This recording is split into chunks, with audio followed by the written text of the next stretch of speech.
Prologue. Ryan Harris waited in the woods, gripping his gun. He was ready for the takedown.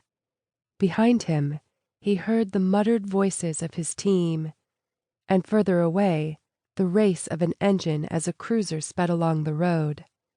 Finally, thanks to the hard work of the local police team in the small town of Sunnybrook, Minnesota, they had tracked down the source of the online threats that the department had been receiving in the past few days.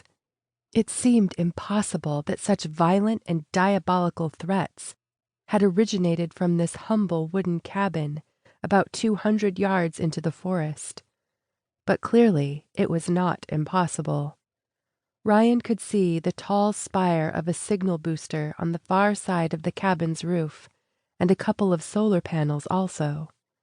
Whoever lived here was well connected, hooked up to the online world.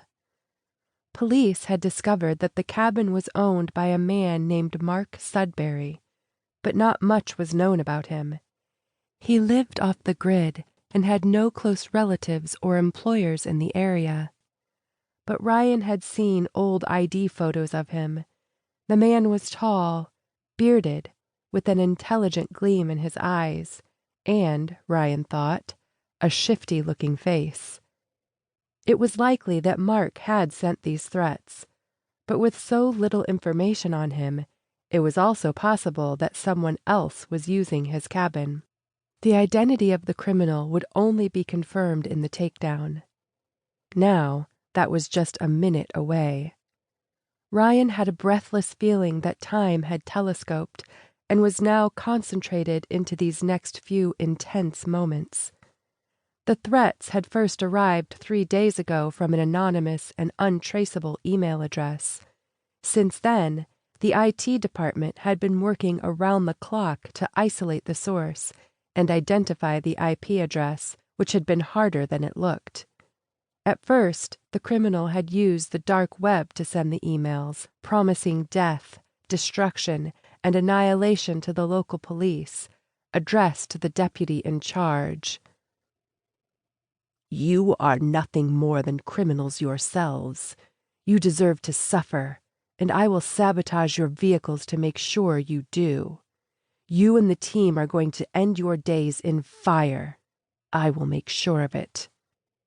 Shouldn't you be scared to set foot outside your police department? Because I'll be waiting, and I have you in my sights."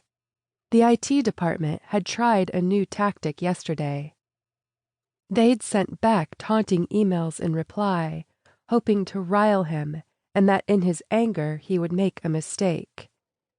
And Ryan felt amped that the tactic had worked. Yesterday afternoon, they'd sent an email at 3:30 p.m. He'd made a mistake and had used the normal internet to send an angry and violent response to that email instead of the dark web. The reply had been sent at 5 p.m., which had given them the lead they needed in order to find where he had been at that time. The team had been on it immediately, tracking the IP address.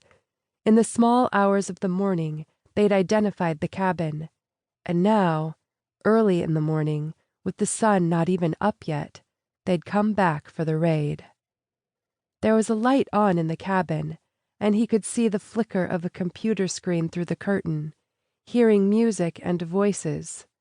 Clearly, the man who'd emailed them yesterday afternoon was awake and at home, confident in his anonymity.